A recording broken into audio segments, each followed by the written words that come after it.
अपन पढ़ेंगे chapter number 2 polynomials. Polynomials में सबसे पहले हम जानेंगे कि पॉलिनोमियल्स का क्या मतलब होता है। Polynomial is an expression consist of variable and coefficient. मतलब जो पॉलिनोमियल होता है वो किससे कंसिस्ट होकर बना होता है, वेरिएबल और कोफिशिएंट से।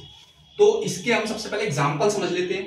जैसे एक एग्जांपल हमने लिया 2x जो है वो मोनोनोमियल है। मोनोनोमियल का मतलब होता है जिसमें केवल वन टर्म होता है, और जो इसमें x तुम्हें दिखाई दे रहा है वो एक वेरिएबल है। इसके अलावा जो बाइनोमियल होता है, बाइनोमियल में कितने टर्म होते हैं, दो। एक यहां पर है 2x और यहां पर एक 3, जिसमें दो टर्म होते हैं वो होता है बाइनोमियल। और जिसमें तीन टर्म होते हैं वो होता है ट्राइनोमियल। क्या होता है, ट्राइनोमियल्स। इसके अलावा हम वेरिएबल को अलग से फिर से समझ लेते हैं कि वेरिएबल्स क्या होते हैं। वेरिएबल जो इंग्लिश में जो अल्फाबेट्स होते हैं ए से लेकर जेड तक, यानी कि X Y Z A B C E T C जितने भी होते हैं सबके सब क्या कहलाते हैं, वेरिएबल्स कहलाते हैं। क्या कहलाते हैं, वेरिएबल्स। इसके बाद एक एग्जांपल हम और ले लेते हैं 2x square plus 4x plus 5। ये हमने एक वो ले ली, इक्वेशन ले ली है 2x square plus 4x plus 5। अब इसके अंदर हम ये जानेंगे कि कांस्टेंट क्या होता है। तो कांस्टेंट ओनली नंबर होता है, जो नंबर लिखा होता है वो ओनली कांस्टेंट कहलाता है।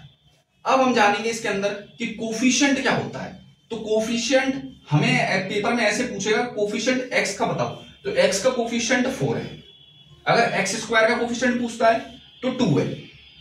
ठीक है। इसके बाद हम जानेंगे डिग्री ऑफ पॉलिनोमियल्स।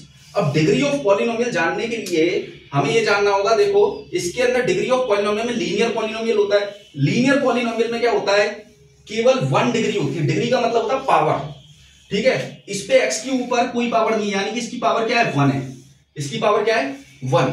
इसमें पावर देखो क्या है, इसमें डिग्री क्या है, 2, तो यानी कि ये क्या हो गया, क्वाड्रेटिक हो गया।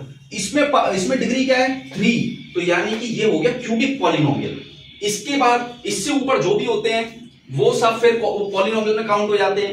इसके बाद एक नोट है, नोट में हम देखेंगे कि डिग्री किसके बराबर होता है, सॉल्यूशन के। अब सॉल्यूशन जो होते हैं, सॉल्यूशन क्या होता है, जीरोस और रूट भी हो सकते हैं। अब ये क्या, जो डिग्री, इसका मतलब क्या होता है, जैसे मान लो यहां पर देखा था एक एग्जांपल हमने देखा था, ये 2x स्क्वायर, इसके ऊपर 2 लग रहा था। 2 का मतलब ये है कि जब इसे सॉल्व किया जाएगा ना तो इसके कितने आंसर आएंगे, इसके आंसर आएंगे 2। तो इसके 2 आंसर आएंगे, मतलब इसके कितने सॉल्यूशन आएंगे, इसके 2 सॉल्यूशन आएंगे। और सॉल्यूशन को जीरोस भी कहते हैं और उसे रूट भी कहते हैं। इसके बाद हम समझते हैं relationship between zeros and coefficient of a quadratic polynomial. इसके अंदर हम जानेंगे कि क्या रिलेशन होता है। तो एक जनरल फॉर्म है ax square plus bx plus c।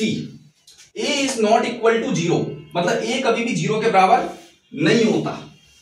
अब सम ऑफ जीरोस का एक फॉर्मूला है जो अल्फा प्लस बीटा से मिलकर बना है, जिसे कहते हैं माइनस का b अपॉन a।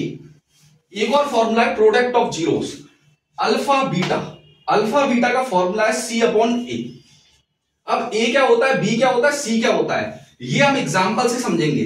नीचे के एग्जांपल है, तो ये जो पहला वाला जो टर्म है इसके अंदर जो 3 है, 3 जो है वो a है। और यहां पर देखो इसके आगे कुछ नहीं लिखा हुआ, इसके आगे 1 मान लो, तो x के आगे जो नंबर लिखा हुआ 1, ये तुम्हारा क्या हो जाएगा, ये तुम्हारा हो जाएगा b। और ये जो माइनस का 4 है ये हो जाएगा तुम्हारा c। अब क्या करेंगे, इसको सॉल्व करेंगे। सॉल्व करने के लिए सबसे पहले क्या करेंगे, 3 और 4 का आपस में मल्टीप्लाई करेंगे। 3 और 4 का मल्टीप्लाई करेंगे तो 12 आएगा। 12 को 2 से 6 का करेंगे तो 12, 2 का 3 से करेंगे तो 6, 3 बन जा 3। तो ये सारे नंबर निकल के आ गए 2 2 3। क्या नंबर निकल गया है, 2 2 3। इन्हीं नंबरों का यूज करके बीच वाले नंबर को स्प्लिट कराएंगे। क्या कराएंगे, स्प्लिट, मतलब इसमें splitting the middle term use करेंगे। अब स्प्लिटिंग करते कैसे हैं, तो सबसे पहले क्या करेंगे, हमें 1x बनाना है। तो 1x कैसे बनेगा, 2 2 जा 4 में से 3 माइनस करेंगे तो 1 बन जाएगा।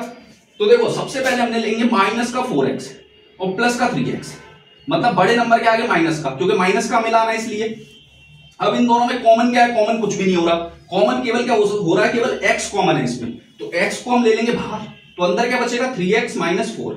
और इसमें भी कॉमन क्या है, इसमें कॉमन कुछ भी नहीं है, तो यहां पर 1 ले लेंगे। इसमें भी 3x माइनस 4।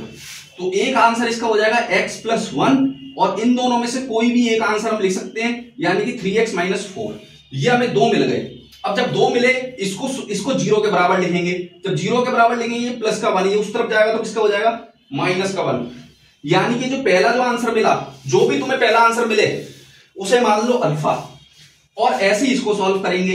ये माइनस का 4 है, ये उधर जाएगा तो किसका हो जाएगा, प्लस का, फिर ये डिवाइड में चले जाएगा, दूसरा आंसर हमें मिलेगा बीटा। जो भी तुम्हें दूसरा आंसर मिलेगा उसे बीटा मान लो, ठीक है। तो यानी कि इसके ऊपर स्क्वायर था तो इसके आंसर भी कितने आए हैं, 2, यानी कि इसके सॉल्यूशन भी 2 हैं। इसे जीरोस भी कह सकते हैं, जो ये 2 निकले हैं, इसे रूट भी कह सकते हैं। Thank you so much.